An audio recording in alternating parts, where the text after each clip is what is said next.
Today, I want to pick up where we left off in the last class, in a way where we left off. I mean, I'm not with the conversation, and I want to talk about the sociology that we don't see, that's not really evident, it's not clear to us. And this is the really interesting sociology. The factors and forces that influence our behavior that we can't see and we don't understand. Because the ones that we understand, those are the ones that we can work with. But it's the ones that are invisible. Remember that idea of the invisible strings, and we're sort of just these puppets in some ways operating at the whims of sociological forces around us, into which we're embedded but don't see and don't understand. And so then we have these ideas that we're free, or we're making our own decisions, or any number of things are going on in our lives, but they're not, because we don't really get it. So let me throw a few things out to you as we're talking about institutionalized racism. And what I mean, there are a couple different forms of this. Racism built into institutions of society, meaning the practices of a society, the laws, the rules, the structures, the behaviors. And there's the institutionalized racism that we see, say laws or practices that are directly meant to discriminate against certain people, or are built upon a racist structure of thinking, meaning that some groups are more advanced than other groups. And some groups should have access to more benefits than other groups. That's the evidence stuff. That's the stuff that we can see. Jim Crow laws, this sort of thing. Indirect institutionalized racism is the racism that emerges out of structures in ways that's not evident, that we can't really see it. And so what happens is, a lot of us talk about racism and racism existing, and there's racism here and there's racism there. And people say, wait, where is it? I don't see it. Well, you don't see it because in many ways it's hidden, it's institutionalized, it's deeply embedded into the practices of society. So that's the stuff I want to talk about today. So look at these numbers. This is New York City, 2017. I'm going to stick with the black population of New York City. So 25% of the population of New York City is black. Okay? 25% of the population of New York City are marijuana users and marijuana dealers. Because the number of dealers is roughly equivalent to the number of users. Okay? What's the population of people who were arrested in New York City for marijuana crimes in 2017? What do you think? It's 25. What do you think? 25. What's that? 25? What do you think? What do you guess? Come up with a guess. 25. What do you think? 5? The number of people in New York City who are arrested for marijuana crimes. 25 blacks are the number of black people arrested for marijuana crimes. Black people are 25% of the population. 25% of the marijuana users and dealers in New York City are black. What percentage of people arrested for marijuana crimes are black? What do you think? 7. How much? 7? Dude, it's 86. So now we say, okay, what's going on here? How is it that if black people are 25% of the population, 25% of the users and dealers, what's going on? So we start talking about racism. We start talking about discrimination. But is it? Well, we don't know that because we don't know. Maybe black people are just worse at concealing it. Maybe they don't have as access to lawyers in the way that other people do. I mean, there are any number of things, although 86% is pretty high. Take a look at this. Here's the Florida population. 55% white, 16% black, 25. So you see it, right? Okay, look at these numbers. By the way, most of you in this class has probably never looked at numbers detailing discriminatory practices and inequality based on race and ancestry. So for most of you in this class, including black and brown people, this is all new. So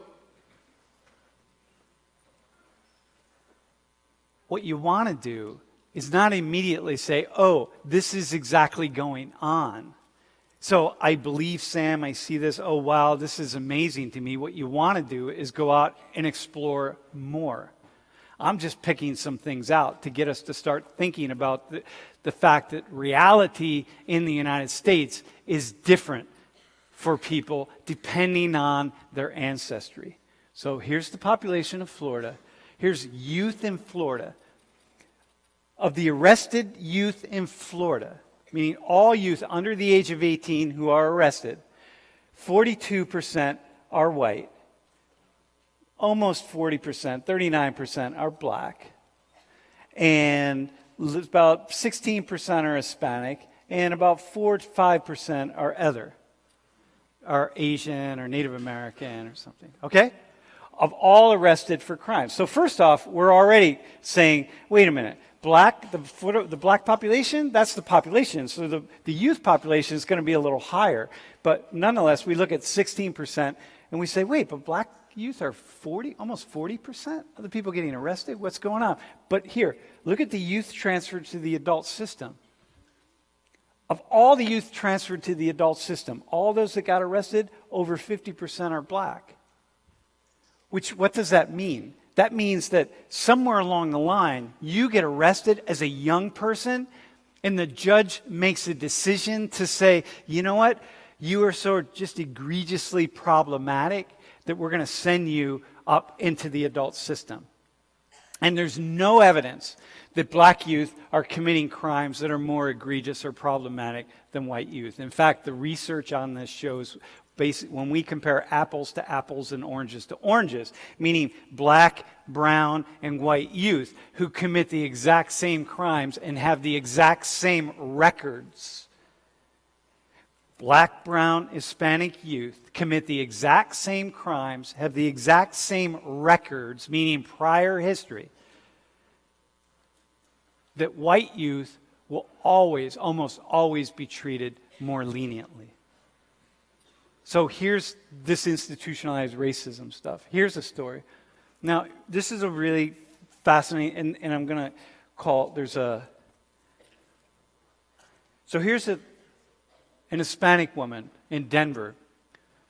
She gets arrested for cashing the check of her sister. Gets a hold of the check, cashes it. She gets caught. She gets 2 years probation. She breaks the terms of her probation somehow. They put her back in jail. And that could be anything. Anything happens. Okay, so she's back in jail. So first thing I want to ask, what's the likelihood, and she's now in jail for 16 or 17 days, what's the likelihood of you, just think about your own life, if you cashed a check from your sister and got arrested, got 2 years, first off, that you would get even 2 years probation. And if you got 2 years probation, you would be back in jail for 16, 17 days, and nobody would be able to bail you out. Okay? What's the likelihood of that? Now, and here's a trigger warning on this image. I guess Jeff says I have to give it, but she's pregnant. And she's in the medical unit in Denver. And the nurse comes in after 16, 17 days, and the nurse says, listen, you're really about to give birth. If you start feeling contractions, you need to let people know, because otherwise this could be really dangerous for you. So she wakes up in the morning, she's feeling contractions. They deliver her breakfast to her, and she tells the person, I'm having contractions, I really need to see a medical staff member, I need to do something. She's 8.5 months pregnant. She's having contractions. They don't do anything. She starts screaming. She's crying. She's calling out. They're watching her on the video. There's video of this. She's crying. She's on the ground. She's saying, please help me. The nurse said, you need to help me. She's Latina. She's poor. Nobody helps her. Oh, they do help her. They take a little thin white mat and they slide it under the door. Nobody comes in. She gives birth in the prison cell while they're watching. And eventually a guard comes in to help her. And then about an hour later or so, the medical staff come and they take her away. And she gives birth on the cold floor of a cell. Now, here's my question to you. What's the likelihood that that would happen to you or your sister or your cousin? Or anybody in your neighborhood where you grew up? And some of you grew up in poor neighborhoods or poorer regions than others. So maybe you might say, well, it's actually fairly likely. And some of you didn't. But the question I have is, what's the likelihood? And then to what degree? How do you watch this as someone who's Latina or Latino or Latinx and say, wow, that has something to do with the fact that she's Hispanic? Or it has something to do with the fact that she's poor? Or that's racist? What's the likelihood it would happen to you? What's the likelihood you think that would happen to my kid if I had a daughter? Honestly. Considering this is one case out of Yeah. 100,000 people who are in jail, probably basically zero. Probably zero. It's one case, right? I mean, there are lots of people going to jail. It's probably one case. It's zero. And here's the deal. It's one case. We're not going to build a case, hey, the United States is a racist society. The United States is this. No. We're not going to build it on one case. But you see over and over and over again certain patterns. And communities of color start seeing these patterns, and people start creating stories, and people start to say, whoa, hang on a second here. There's something going on in the world. How many of you who are upper middle class or upper class know about this story? And how many of you who don't know it, if you were in one of your discussion groups and someone who's Hispanic or Latina said, oh man, the criminal justice system is so racist, let me just tell you this story. How many of you would just say, what? What are you talking about? Because you just don't know. Like, I don't know about things that I don't know about. You know what I mean? If I don't read about them, if I don't study them, I have no idea. So, I invited somebody here, AJ, come on up, who is going to just... the first time I started thinking about this, I said, my God, I got to talk to a judge. I want to talk to a judge, right? I want to know what goes on in the courtrooms. Like, what happens in the criminal justice system? Like, here, walk me through it. This is A.J. Wagner, who was, how many years a judge? 10. 10 years. 10. In Montgomery County in Ohio. So, like, does that shock, is any of that, are any of those data that I just gave you shocking to you? Not to me. No, not to me. I presided over a courtroom, criminal courtroom, where I saw literally thousands of cases every year, mostly drug cases. And almost never did I see anybody that had money, that had means. Almost everybody who stood in front of me, who had been arrested and charged, almost every one of them was poor. They didn't have money. They didn't have the money to hire a lawyer. That's how I know that it was better than 95%, because that's how many times we had to appoint them lawyers, because they could not afford lawyers. And those folks were highly disproportionately African American. In the Dayton community, where I'm coming from, about 20% of the population, a little less, is African American, and it's about 80% white. Not a lot of other races there, some Hispanic, but not a whole lot. So to see about half of the folks who appeared in front of me African American was highly disproportionate. There were drugs in the white neighborhoods. There were drugs in the rich neighborhoods. Heck, there are drugs on the campus of Penn State. But are you guys afraid of getting arrested every night? Probably not. That's not where it happens. It happens in the poor neighborhoods. It happens where people are poor and can't afford things. So you bring a person into the courtroom, and chances are they got caught, and chances are they did have some kind of drug on them. Often it was, a piece of crack cocaine or a baggie of marijuana or something pretty minor, like less than a speck of it. But but they had it. So they end up pleading guilty because the lawyer will tell them your options aren't good. You're going to be found guilty because you did have it. So they end up pleading guilty. They're found guilty. I have to find them guilty. They pled guilty. They've told me they're guilty. I've got to find them guilty. And now I've got to do something with them. Even if I put them on probation at that point, they have received a life sentence. If you're poor and you get arrested, you will probably end up poor the rest of your life because you will have a felony record that will not allow you to get a job, a decent job, or that will hold you back from getting promotions or hold you back if you're lucky enough to get a job. And here's the sad thing. If you're a white man with a record, you've got a better chance at getting a job than a black guy without the record. Them's the statistics. So what are some of the things that that woman might have done to break the terms of her probation? You know, she might have missed an appointment. I mean, it's hard to say, but she might have just missed an appointment. And what happens is she misses an appointment, and if she's got a tough probation officer or she's missed another appointment, they've told her, listen, you miss an appointment, you're going back to jail. So what happens is you miss an appointment, you think you're going to go back to jail, so you don't go to the next appointment because you're afraid you're going to end up in jail. She's pregnant. She doesn't want to go to jail. She knows she's got to deliver this baby, and she's got to get through this first. And so she doesn't want to go to jail. So she just misses an appointment, and then maybe she misses the next appointment. And you miss appointments. That's not unusual because they're usually relying on again, they're poor. You're relying on public transportation. You're relying on cars that break down. You're relying on relatives who aren't reliable themselves. And so you end up missing appointments.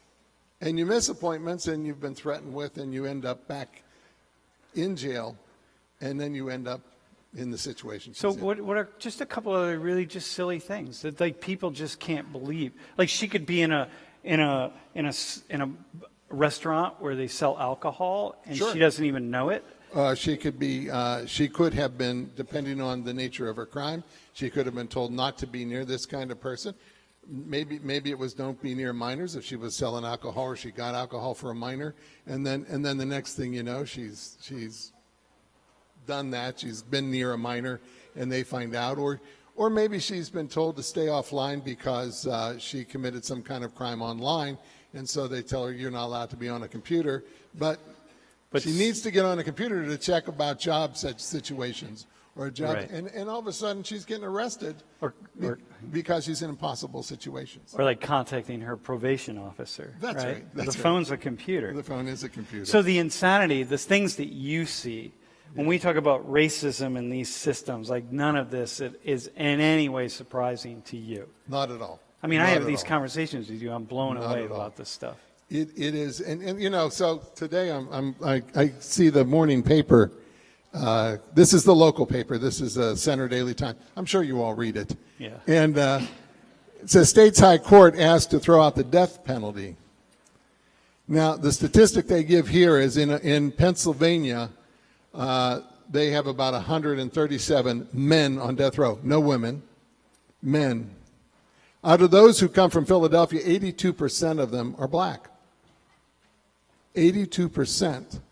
If you are black and you commit and you murder a white person, you're about 11 times more likely to get the death penalty than if you're white and you murder a black person. It is statistically so shocking to see how the death penalty is applied with racial disparity that when I got my first death penalty case, I recused myself and I said, I will not be part of this system that does this. And I declared it unconstitutional too, but my ruling didn't go up any further because I recused myself. So they said, well, then that doesn't count. Yeah. So my ruling wouldn't count Yeah. because I said I was biased. So, listen, I mean, I know you're one judge, I know you're one perspective, but I also listen to the story. It's a perspective that most of us don't hear any perspectives from any judges ever. Right. So at least we get one that tells us, hang on, slow down, take a look around, think before we start coming up with ideas about what we think the justice system is or isn't, because maybe we really don't know. And had we spent 10 years in your robes, maybe we'd have different perspectives. And the perspectives come not only from watching and knowing that, geez, why do I never see any rich folks, anybody with money? But it's also, you begin to question, why are we doing this to people over the use of drugs? And most of the time, it's recreational use of drugs. Yeah. You know, they weren't out blasted or anything. They got stopped for jaywalking, or they got stopped and frisked, or they got pulled over because they didn't use their turn signal. That is a very common thing in poor neighborhoods. You get pulled over for not using your turn signal, and it's just a ruse so that the police have an excuse to pull you out of the car, frisk you. They're trying to find out if you have any weapons. That's what they're trying to do. And then they find, oh, there's a plastic bag here. Oh, geez, it's got a piece of crack in it, or a capsule of heroin. Most of those people who are picked up, they're not addicted. They're not. But yet we're going to punish them with a life sentence. There are 500 in Ohio, where I worked. There are over 500 sanctions that a drug defendant would get, civil sanctions that a drug defendant would get if he pled guilty in front of me. Those 500 sanctions are like, you can never have a daycare center, you can never have a license for running HVAC systems, you can never be a barber, you can never be a real estate agent, you can't get licenses for a lot of things. Why? Because one time when you were, what we say, young and dumb, and you had a piece of crack in your pocket. Or some weed. A weed. But people in here don't do that. And also about 75% of the folks, nobody here does weed, I know that, but 75% of the defendants I would see are under the age of 25. You know, truthfully, most of you will stop using drugs at some point. Most people grow out of it and say, okay, that was fun, but I got a life to live. And they move on. But here we are punishing them permanently for the rest of their lives with a record that will prevent them from getting jobs, prevent them from getting licenses, prevent them from getting scholarships, prevent them from getting housing. It will hinder them the rest of their lives and almost guarantee that they will live the rest of their life in poverty because they were poor to begin with. And then a large percentage of the population will never see that. Never see that. And never take any classes where they might see it. And the truth of it is they don't see it sometimes. Yeah. When I talk to folks who have a criminal record and have had a criminal record and well, you know, it was my fault. It's all my fault. It's about we have been so hard on everybody needs to take responsibility, personal responsibility, that we end up kicking ourselves and blaming ourselves and telling ourselves we're stupid and dumb. No, you screwed up. Now let's get on with our lives. But they can't get on with their lives. Yeah. And they realize it, but they blame themselves. They don't tend to blame society in general. They just blame themselves. But is that justice? Is it justice? Is it justice if we don't enforce laws against one group of people like we enforce them against another? You know, when Ferguson happened. Hang on. I'll talk. That's the question. Is it justice when we don't enforce the laws against one group of people that we enforce against another? That's the question. That's what today is about. Thank you, sir. Appreciate it. Yeah, thanks for coming.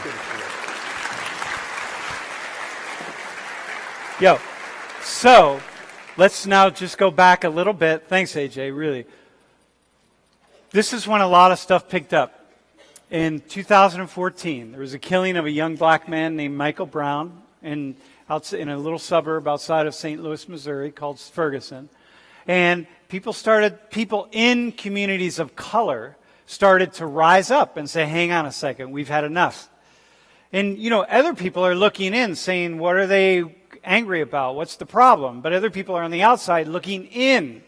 Not in the community. And usually when people rise up and when they are speaking about things, you don't rise up. You don't do this if you're not experiencing something. So that's the first place to start as sociologists.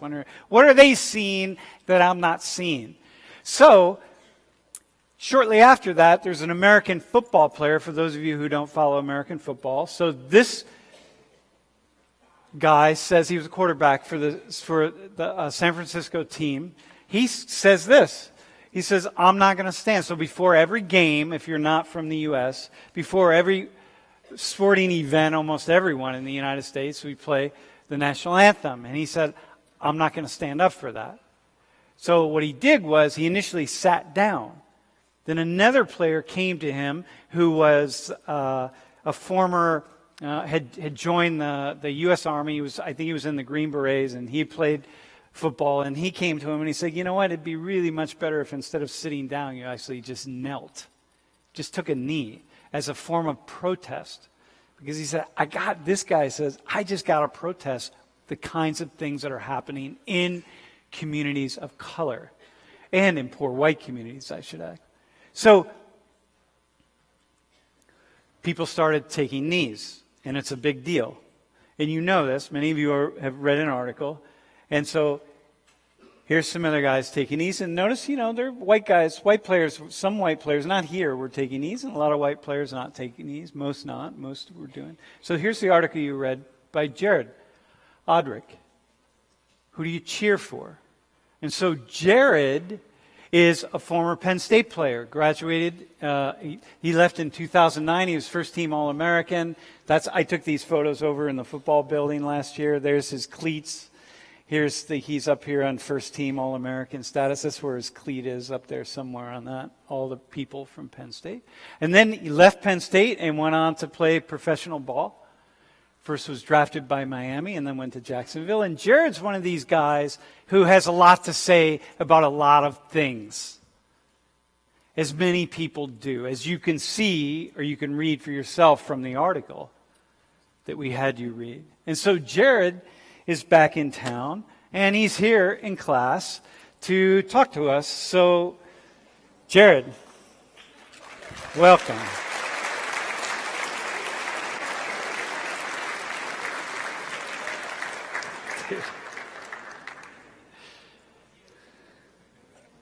You're on. Hey. You're definitely the only, thus far. You mind if I sit down? Yeah, please sit down, man. You are the only guest at this point in time, I hope there'll be more, who's worn shorts. Yeah, somebody just told me I was working with a writer and producer in New York on a script, and he's like, you're one of those guys that always wear shorts and like never, the guys who hit their 30s and still wear shorts and never take on the same amount of responsibility as the rest of society. And I'm like, yeah, that is me. Yeah. At Penn State Sorry campus, for the quads. It's the white frat guys who wear shorts all year long, as you'll remember. Hey, by the way, just as a quick start out, just given what I said, what's your take on? I know your mind is just, this dude's mind never stops. So, where did it go when you were sitting here? And I was talking and AJ was talking. Where did it go? Well, it went directly to a student that I noticed in the crowd that was kind of fidgeting when you guys were talking about some of the statistics, because there's statistics tell a story, but there's also a lot of cultural. Just as we're talking about. Just hold it tighter. Oh, okay. So just as we're talking, just as we're talking about. Hidden statistics or hidden reasons within, the structures of our society that, tell a story. I think there's other cultural factors that end up going into the reasons that people get narratives attached to them, and then also higher arrest rates. And that's one thing that I pulled him aside and we spoke about is what makes up what creates the behaviors that puts a person in that position in the first place. And I think a lot of times it's culture, and what fills up culture is belief, because belief is what creates action. And I think in settings like this, sometimes we're averse to talking about people's beliefs because that's one thing that's supposed to be sacred and respected in situations like this. And so, I think the student that I pulled aside was upset because he felt that there was so much left out of the conversation that statistics may or may not tell a story of. And I think what I start to think of is when you say stuff like this, these hidden narratives or hidden mechanisms within society, I start to think of structural functionalism and how the people that fall underneath, which is a majority of us, which we're all here at Penn State. Penn State is a structure, right? Education is a structure. These large structures that actually don't have, we're in a classroom. You're sitting, your feet are on carpet, your asses are in seats, right? But can I give you Penn State, right? I can't put it in my hand and give it to you, right? So it's an idea. And so because of structural functionalism, what I mean by that is structures will make decisions and interact with the people underneath them based upon what's best for the structure, not necessarily what's based upon what's best for the individuals that fill them up, right? And so then I start thinking about, well, who are the easiest people to facilitate what this structure needs, right? And I wrote these notes because I know I always forget stuff. And so then I wrote, I wrote a couple pages of notes while I'm right over there just listening to that. Unseen sociological forces, institutional racism seems to be more like structural functionalism, the treatment of people who fill up the structures. Racism as a byproduct of economics and the illusions of power. The most socioeconomically vulnerable are the slaves to large societal structures. They're the easiest to facilitate the function of the large governmental and capitalistic structures. I think some groups are more advanced than other groups based upon their culture, becoming implicitly embedded in their actions and their beliefs.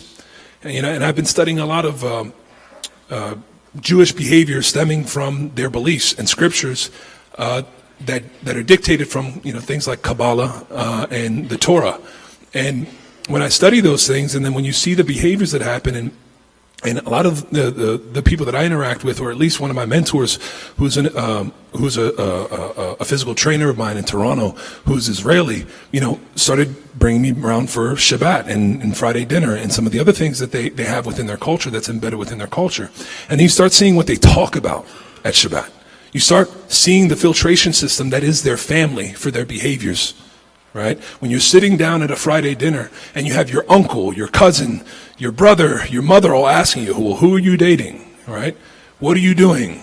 What is your job doing? How much money are you making? Well, what is that woman doing? Is she Jewish? All of these things end up filtrating your behavior and making sure that it's aligned with the family's principles and the culture in which you exist or that you come from.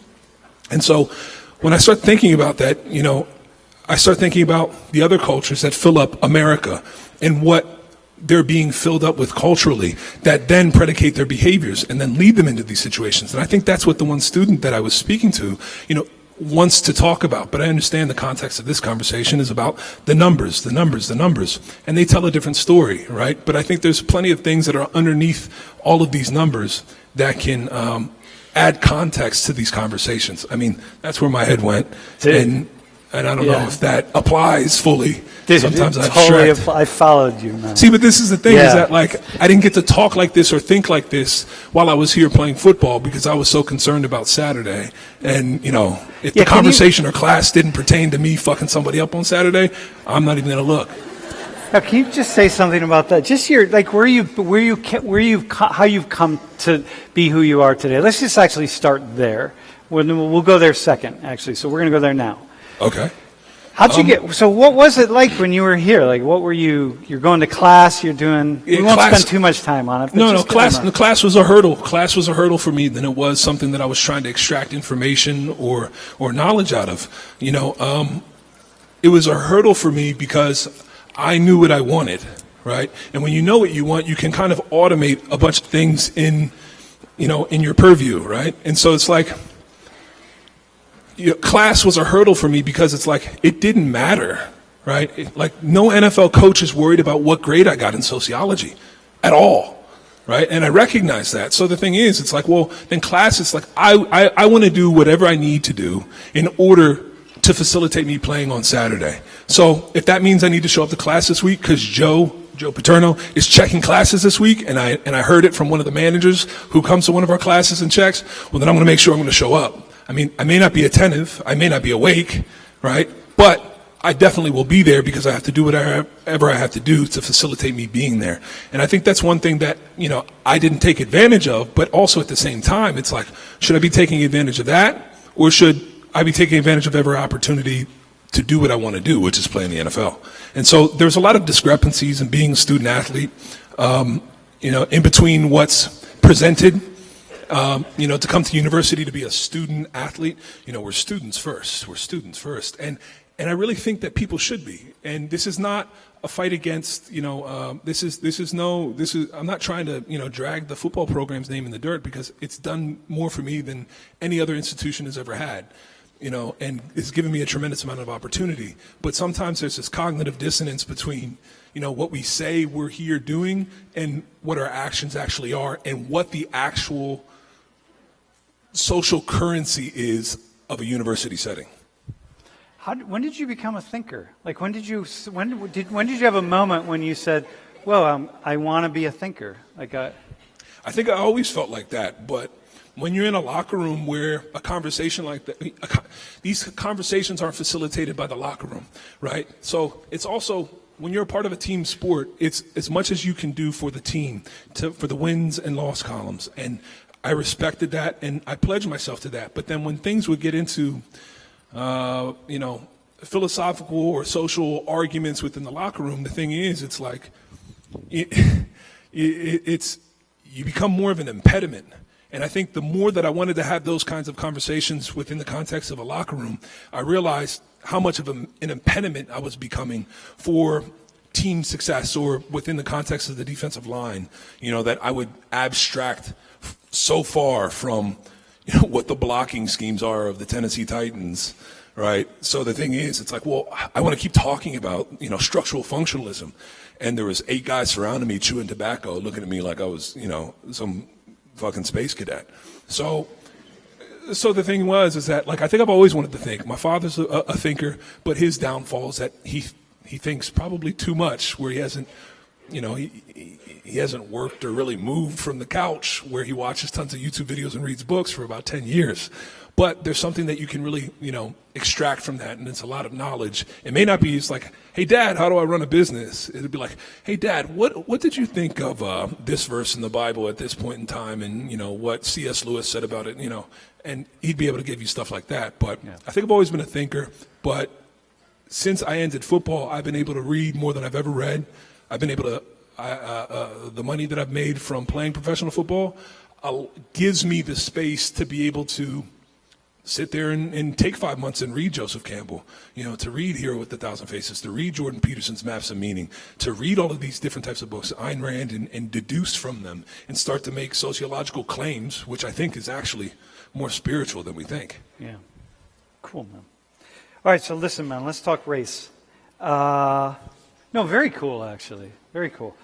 So a lot of people, just given the attention that taking a knee has gotten, a lot of people think they have an opinion, or they have an understanding of what it's like to be in the NFL and race relations and what it really means. And just, from your experience, what do you know about race relations in sports, and in particular professional sports and football, that we don't know? Like, just anything, just what comes up when you think about race relations? That you have an advantage within a defensive line room with a coach just by being black. I've experienced multiple times, being the light-skinned dude of a group of D linemen, because the traits that you want to be a defensive lineman is to be big and very mobile and fast.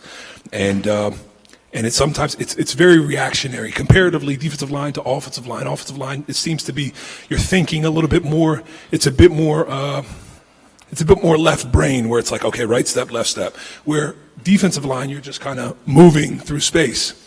And people who tend to do that better, defensive line, have been black athletes. And me being mixed race, I think I've always had a fight in me to want to prove my athleticism because of being, the white guy in the room, even though I'm not the white guy, right? But the thing is that I've seen other white guys in the room kind of, have to face, playful discrimination within a room because like, oh, well, he ain't got the bend of, DeMarcus over here. It's like, so he doesn't bend as well, or he doesn't do these things. And now I've seen some very athletic white dudes, right, including myself. But the thing is that I think that's one thing that isn't seen within it. When we talk a lot about like white privilege, I've seen a lot of black privilege, within the context of sports, and where a lot of benefit of the doubt is given, to picking a team. So it's like this guy had 3 sacks this preseason and this guy had 3 sacks this preseason. If we have to pay them the same amount, I'm probably going to pick this black dude because I've seen more black people in the form of what I see be more successful than that. And so, I mean, the thing is, it's like, I think those are the types of situations that we don't see. But overall, I mean, I think when in the context of a team, race a lot of times goes out of the window, and it's merit-based, right? And it's like, if you're putting good shit on tape, meaning like, we film in football, you film every single practice drill, every single practice, every single move, what time you get out to the practice field, what time you leave the practice field, and then everything on the tape for game days. So if you're putting good shit on tape, if this white guy has 20 sacks and this black dude over here has 14 sacks, it's like, well, then it's a no-brainer, right? But if you come down to these, decision points of, everything is equal, I think you're going to take the form of something that you've seen more often than not be successful. But to get back to what you asked in terms of race within sports, I think it's one of the greatest things it's a great equalizer because it's so merit-based. Yeah. Right? And that, hey, look, if this dude's kicking this dude's ass, I don't care what color he is. And so it comes down to merit-based. And then, you got a lot of those playful racial things that I think that's what doesn't translate to a larger society or to a player that's in a locker room and then leaves it and then feels like, they can make, now they're working for like Enterprise Rent-A-Car, right? And they make a racial joke that they can make inside the locker room that was no problem, and now it's an issue, right? Because before it's like race did not matter because it was based off merit. And I think that's one thing that I actually miss about a locker room is being able to speak so freely without the repercussions because it's a matter of what you can do on the field. How about being biracial? How's that? I think it's great. Yeah. I've got like diplomatic immunity. I can say nigga and cracker. And but with that, I honestly think that mixed people who are like overtly mixed. It's well, one, I'm ethnically ambiguous, right? When I have short hair, I could be short hair or long beard. I could be Middle Eastern. I could be Hispanic. Right? In high school, don't tell anybody I used to do my eyebrows, right? But nice little arches, waxed. But yeah, I think with what comes with that is responsibility. Yeah. Because who I was on campus, who I was in high school, who I was professionally, I always connected worlds, right? Worlds that assumed that they didn't belong in this other space. When I was on campus, there would be black dudes that would be talking to me about like, how'd you get hooked up with TKE? How'd you go to Delta Chi? How'd you go over these, these frat houses? And I'm like, come with me. I'll show you how I do it. Let's go. And I remember my freshman year, we convinced TKE to let us have the frat house to throw parties. So I threw like 3 or 4 parties my freshman year over there, and they loved it because we brought a bunch of girls over there, and it was a good time. But the thing is that there were like black dudes that were wondering what that world is like. Right, because then there were some white dudes that wanted to go. Well, I want to fucking dance. And I'm like, all right, well, I'll tell you some of the black parties that are off campus. Because there's no traditional black frat houses, right? So then they would have to rent somewhere off campus to be able to throw a party, and they always wondered what happened out there. What do they do out there? Yeah. And so I'm like, all right, dude, I'll take you. Let's go. Like, it's like, but you're probably gonna have to dance if some black chick wants to dance with you. And they're like, oh, okay, and a lot of guys would do anything when they're drunk, so I just felt like I was connective tissue.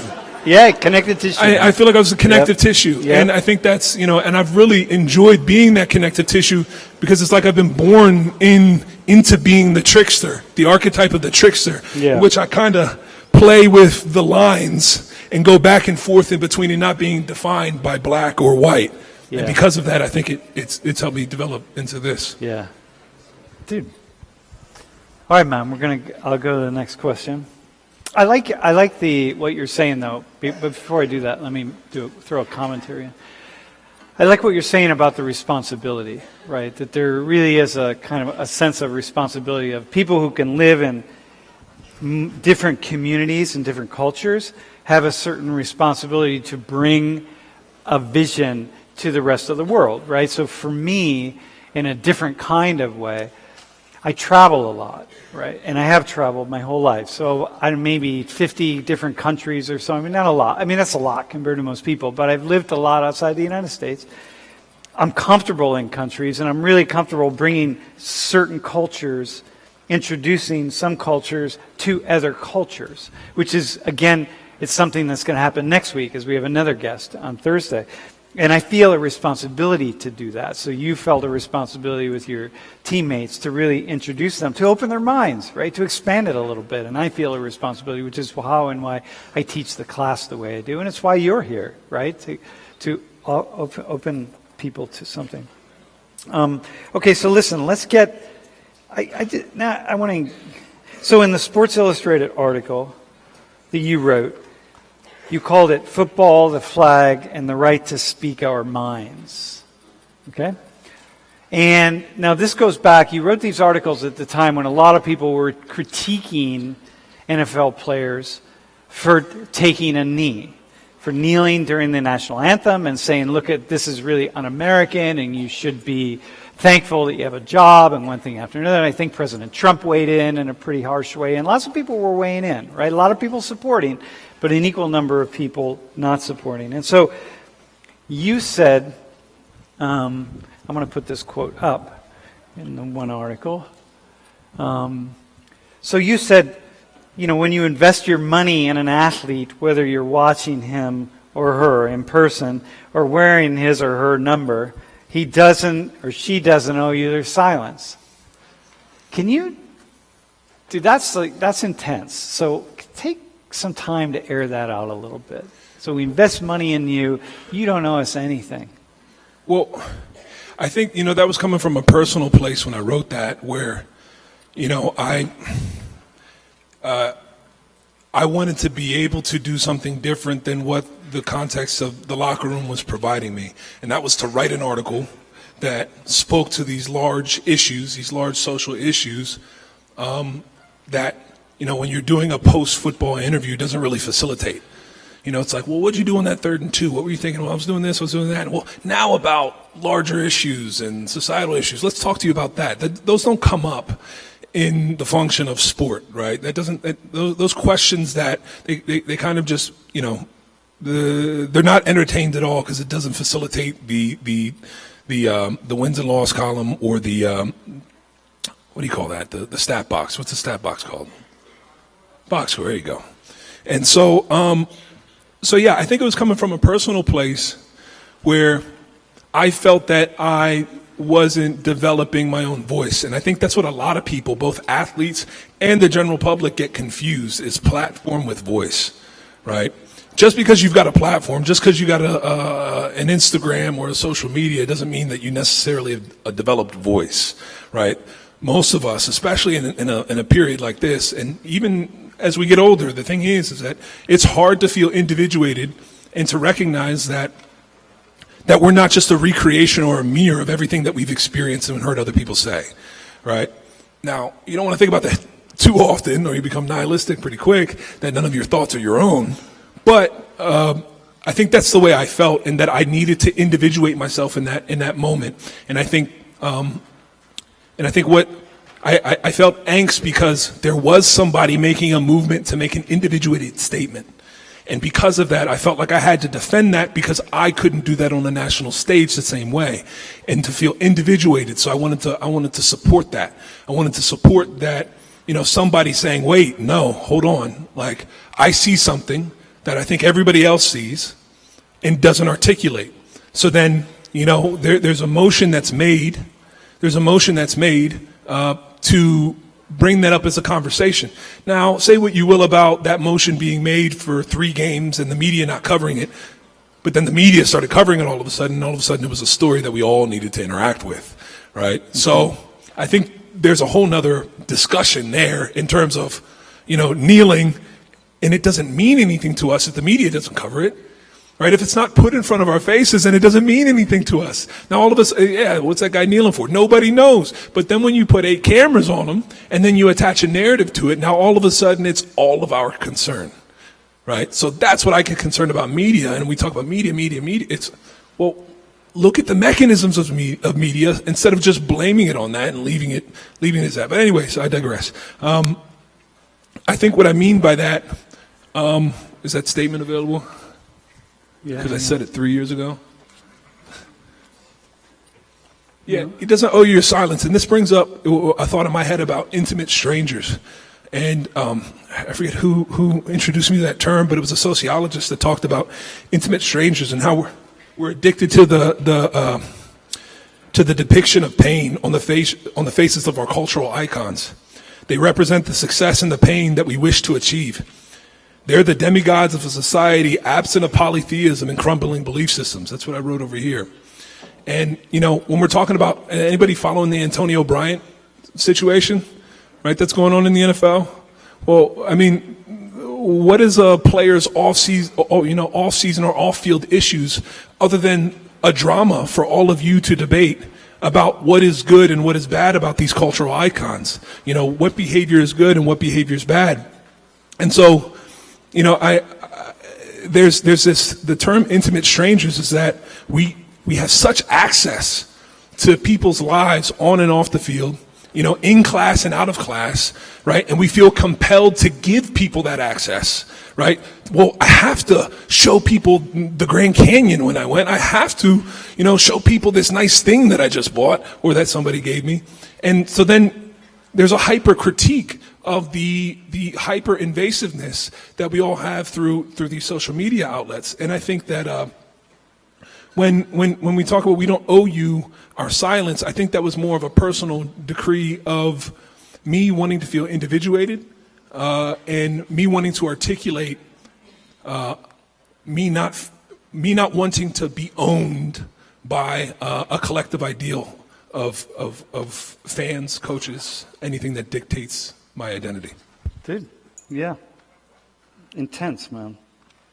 Is this am I linear? Dude, that's actually, that statement right there, I would have to guess, if I had to guess, I would say that went over the heads of almost everybody in the room, not wanting to be owned by an ideal that is somebody else's. Yeah. Because you only get that with age, right? It's really hard to see that. Dude, fuck. I live that every day, man. Every day. Dude, do you have that? We're gonna play a short video here. All right, hang on.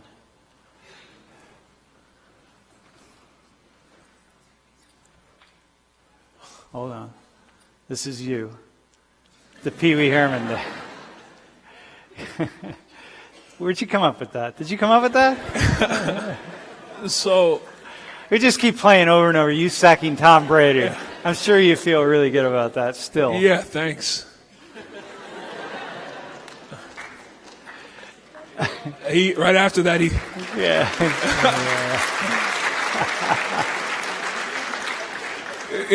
Tom and Andrew Luck were the worst because they give you a compliment right after. So it kind of defeats your accomplishment. Yeah. But it's like, man, good sack, man. Yeah. Right? It's like, way to go. You're an awesome player. It's like, fuck you, Tom.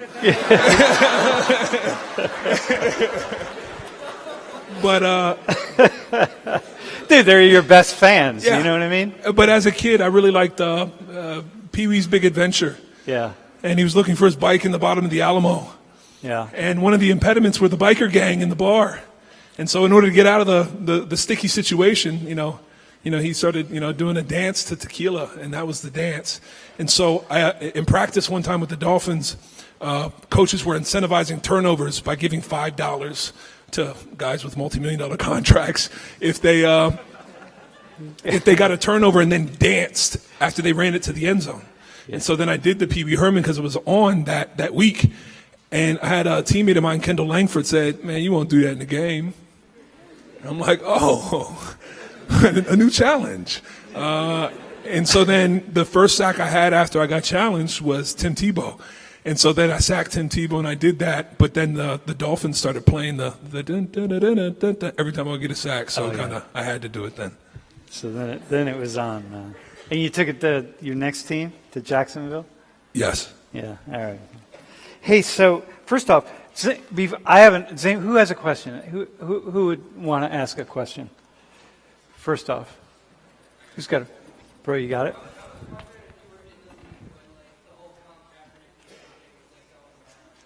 So the question is, were you in the league when people were taking a knee? Yeah. So I was here till 2009. I got drafted in 2010, and I left in 2017. Yeah, that first article that I wrote for Sports Illustrated was right after I just signed with the Jaguars, right? And a lot of teammates were like, oh, that's that new money talking, right? Where it's like, oh, you get money, you say anything, huh? Right? And so it was partially that where I felt like a kind of freedom to be able to speak my mind, because it's like, well, they got me locked in. I got guaranteed money for 3 years, so if you cut me, I'm still making this bag, right? And so... And so the thing is that I wrote that article, and then I wrote one for Sporting News where I kind of changed my tune and I got a little bit more sharp. But that was right when I had stopped playing, and Sporting News wanted to facilitate that and publish it. And then I wrote another one that Sports Illustrated and Sporting News. I took that. Hey, I got another article. They're like, yeah, send it. So I sent it to him, and it was critiquing Kaepernick. I started criticizing his movement and his joining of Nike because it didn't seem in line with what I was supporting before, and I brought it into question. And they didn't respond to my emails. All right, so Sports Illustrated and Sporting News didn't even respond because I was now critiquing something that would seemingly be a cash cow for them, which is the narrative of Kaepernick being this cultural sacrifice almost. So yeah, exactly, man. So it's like this, bro. We'll go to the next slide. It's like it's this statement here, and then we'll take another question, but it's that statement, man. That's what you're talking about. The whole system. It's not just the teams. It's the media. It's one thing after another, man. Just the dudes in the suits don't speak on the issues unless they approve. But what you're saying is, once you sign a big contract, you felt like, hey, I can do this because it's guaranteed money. I can say whatever I want. Yeah, I write a thing called like a first round and seventh round perspective. So the NFL draft has 7 rounds when you get drafted. So there's first round and seventh round. I was drafted at the end of the first round, right? So I talk about first round and seventh round perspective because I think the only reason I talk about that is because it's like the ends of the distribution, right? Now, there's people that make less money than seventh rounders, which are called free agent signings. But I use that just to kind of show you the end ranges of the draft, and that when you're a first rounder, you have more guaranteed money and a guaranteed contract. So that I think that helps facilitate guys to explore different parts of them more easy than the guys that don't have that solid contract, right? That they feel that they need to be at the facility 30 minutes early and that they need to be in meetings taking extra notes, right? So they don't get cut. And then the seventh rounders, they still do all that extra stuff, but they know that it could end at any moment. And because they know it could end at any moment, because they have a less fortified, structure, then what they end up doing is exploring just as much, if not more, than the first rounder. Because I had a teammate that was a seventh round draft pick, or even a free agent, I forget. But in the off seasons, he made sure to drive Uber, right? So he would have a different cultural experience, right? Because this could end at any moment. And then he made sure that the Miami Herald wrote an article about him being an Uber driver, right? To help facilitate who he is now, which is like wrestler, rapper, social media entertainer, and I forget what else he does, but he does a bunch of different things now. And it's the way he leveraged the NFL, it helped facilitate that. But in terms of, the men in skyboxes is again, it's a part of that structural functionalism where it's like, don't be this person that doesn't help the structure that you're a part of function. And you feel that from a very young age where, It's hidden within team morals and team principles that is necessary for teams, right? It's kind of this implicit contradiction in being an athlete and being an individual, being on a team and being an individual, and that it's tough to be able to develop yourself as an individual separate from the team. And so, because sometimes it's counterintuitive to what it means to be a team, which is a relinquishing of the self, which is a relinquishing of building any individuality. And so it's kind of this contradiction that I felt my whole career, but I think that's also what helped me develop this perspective and say these words, is that I feel like I never fully took on being a football player. I was just a dude that played football better than the rest of you fuckers. And so, and I think keeping that type of perspective is what has allowed me to do that. And it's the same thing I was talking about with playing the line of being black and white, where it's like, I'm not black and right, and I'm not white, right? In their most negative, those are very negative ways to portray that, but I didn't go full gung-ho either way. No, exactly. So I'm also thinking about just even patriotism, right? And the people that follow a patriotic line who, stand up and put their hand on their hearts and take the hat off and have no idea about what's going on in the world and don't pay attention and just have zero idea, but they just do it because they think they have to do that. And I'm like, well, how patriotic is that? Versus the person who says, you know what, I'm actually going to study what's happening in the world. I'm going to study what, let's say in this particular case, the United States, what we represent and what we do and what we're doing and how we're doing it. And I'm going to actually make my own opinion and do my own thing. Yeah. And I'm going to not stand up or I'm going to take a knee or whatever. Which one's more patriotic? The person that's paying attention or the person that's just following? And I think this is the kind of thing. Hey, another quick question, Matt. Somebody on the stream asked about the Jay-Z controversy and I'd love to get to that after this. All right. I'd love to speak on that because it'll probably actually inform some writing I've been trying to do. But to the first thing, and please, if we don't get there, please remind me about the Jay-Z thing because I'd like to talk about that. But the first thing, when you talk about, being patriotic, and it's like the person who's devoutly patriotic without questioning any of the principles of America or what it means to be patriotic versus the person that continually calls into question what it means to be patriotic and American is very similar to the way that, my father, right,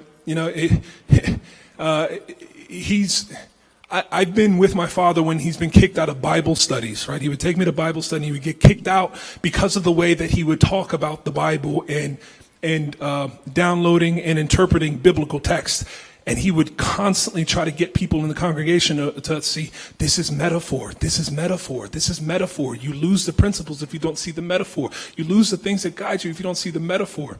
Versus, a friend of mine, a very dear friend of mine who's Christian and his wife is Christian.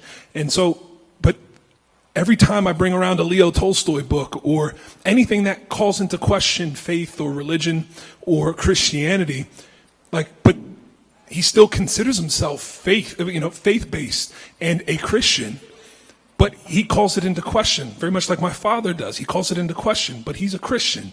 And so the thing is like my father considers himself a huge Christian, and so does my friend who considers himself a huge Christian but doesn't question these things, will not look at these things, will follow the word literally in the book so that he can follow Christ's word and the divinity that's within the scripture. And I think the same type of behavioral aspects happen, in other structures like America and what it means to be American and patriotic. Whenever we blindly follow these things, we're left to be, in the absence of our own interpretations, our own descriptions, and our own narratives, we will inevitably live out somebody else's, right? If we're not able to conceptualize and abstract any of the information that's given to us, when we inevitably become slaves to somebody else's narrative, right, that tells us what these things mean. And so I think there's some people with different capacities and different ways of interpreting what it means to be American. And I think that's what this whole issue brought to light was, what does it mean to be American? Yeah. And what say what you will about, cultural subversion, whether it's a mechanism of cultural subversion or it's a mechanism of trying to actually reconfigure what it means to be American, because the demographics are obviously different from when this thing started. Yeah. Dude, and if you're not questioning, you're not alive, man. Listen, who's got another question before we get to Jay-Z? Yes. All right. As a professional athlete, do you feel almost like when you're playing, you're almost like a circus, animal? Do you know what I mean? Because it's like if you step out of line then everyone's going to talk about you. Like if you step out of line, it's wrong. Like is that how you feel as a professional? Well, I think that's what that's what a part of that statement is, right?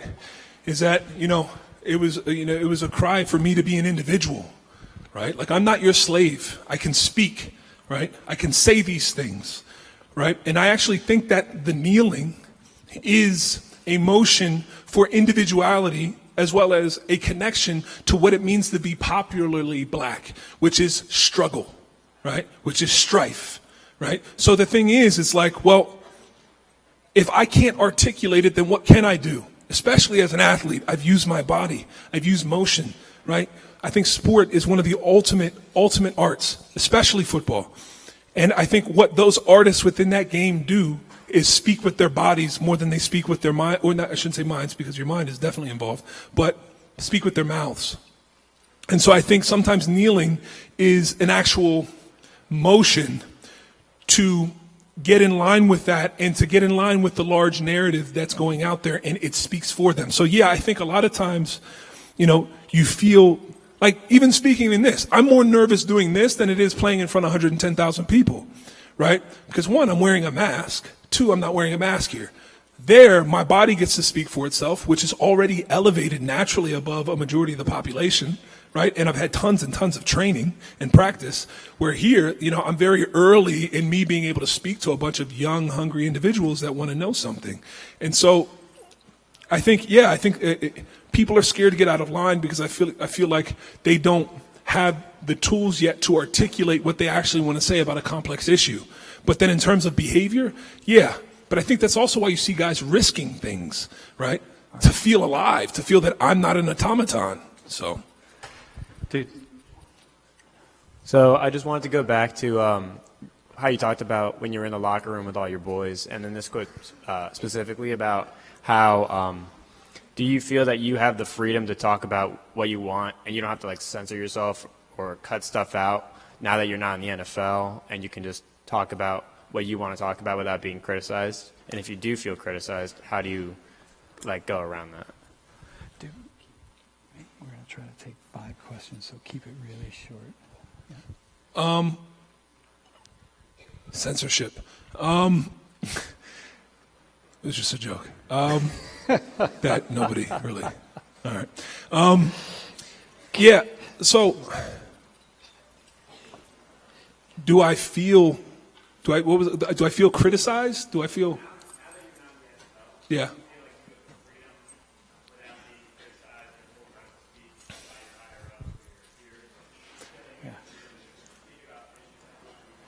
I felt that I had a freedom before, right? It's the same way that I felt like, I thought to myself when I was with the Dolphins, it's like, well, what if I grow dreads? Where else can I grow dreads and it doesn't have anything to, there's no negative implications. I'm like, well, I'm a professional athlete. I can grow whatever hair I want as long as I perform. So fuck it, I'm going to grow dreads. Right now, I always had the freedom to do so, but especially outside of sport, you feel even more that you have freedom to do so because you feel like when you're within it, that if you were to voice your opinion or individuate, you know that you're negatively affecting the team. And not in all cases, but in a lot of cases, you can create a rift within the locker room if people have different ideas, or even if you're just getting more attention for something other than what we all agreed to get attention for, which was our merit-based performances. And so, yeah, you do feel more free. But I think for me personally, I felt more free because I had time to fill up my fucking platform with something, which was reading Joseph Campbell, which was reading Carl Jung, which was reading, who did I say before? Ayn Rand, which was reading Thomas Sowell, which was reading, a bunch of different people, right? Yeah, you like that, right? Which was I felt more confident and able to voice my opinion because I knew it was filled up with other things than being in a locker room full of other people who didn't have varying experiences. Bro, by the way, I just want to point something out. You just named off a bunch of authors, and all but one of them would be considered a conservative, would be an author that's embraced by people who are conservative in their thinking. So that's what really complexifies so much of what you're saying, that you might be listening to Jared and thinking, hey, this guy's really being like critical and left and so on and so. He's actually just named off a bunch of authors that are embraced by the right in the United States. And I think you that guys really says something. deserve to read those voices. Totally, man. You know. Who's got another question real fast? TK, you got a question? Who's got a question? You Down got here one? in the Over front, here? there's some people. Yep. All right, man. When were you not scared to question things? Like, at what point were you like, okay, I can question this and, not be afraid? Because obviously there's risk involved. Well, I think as soon as I hopped out the womb. We have 2 minutes. 2 minutes, Yeah. okay. And We're in going to total talk or this about answer? we're going to talk about Jay-Z on the podcast tomorrow. Oh, shit. Okay, well, let me do this fast because I want to say something about Jay-Z. Yeah, I think it's actually what I talked about earlier, was playing with this line, because I never felt like, I grew up in a small town where there was a lack of black and Asians, right? There was a lot of Hispanics and there were a lot of white people, right? So the thing is that, I think because of never feeling like a white guy or a black dude, it gave me a sense of freedom to be able to talk about these things and call them into question, because my identity was constantly in question. So, Dude, anybody else have a really quick question? We got one more. Jay-Z. You got one? Wait, hang on. Jay-Z. All right. See how you got I built 60 the tension? seconds. See how I built the tension? Okay, so the thing with Jay-Z is, Jay-Z, Kaepernick, and then I always bring into this argument is Bob Johnson. Does anybody know who Bob Johnson is? He was the owner of BET that sold BET to Viacom, right? And then bought the Charlotte Bobcats. Well, the thing about that is, what I think is funny is that I read a book called $40 Million Slaves, which I fucking critiqued the shit out of that author in that book, which I said, he's sitting there, slaying Bob Johnson, that he played up, ass-shaking videos, in black spiritual churches, as well as black comedians, and then sold it to a white conglomerate of Viacom. It's like, okay, well, if you're going to critique him on that, well, then you should be critiquing Kaepernick and Jay-Z on the same thing, because they built up the idea of black culture and black suffrage and then sold it. Okay, now if you're gonna critique him, right, you have to critique those other two people, but including Jay-Z and Kaepernick. But if you're gonna applaud Bob Johnson, then you get to applaud the other two, right? Because the thing is that Bob Johnson and Kaepernick and Jay-Z are all peddling a black narrative that seems to be peddled by the market. Because I think, one of the largest issues that I see, and that my father, kind of downloaded onto me, was the issue of black narrative and who actually controls it, and who controls and dictates what black culture is in America. And a lot of times it seems like it's the media and the market. Dude, thanks, man. Thanks for coming.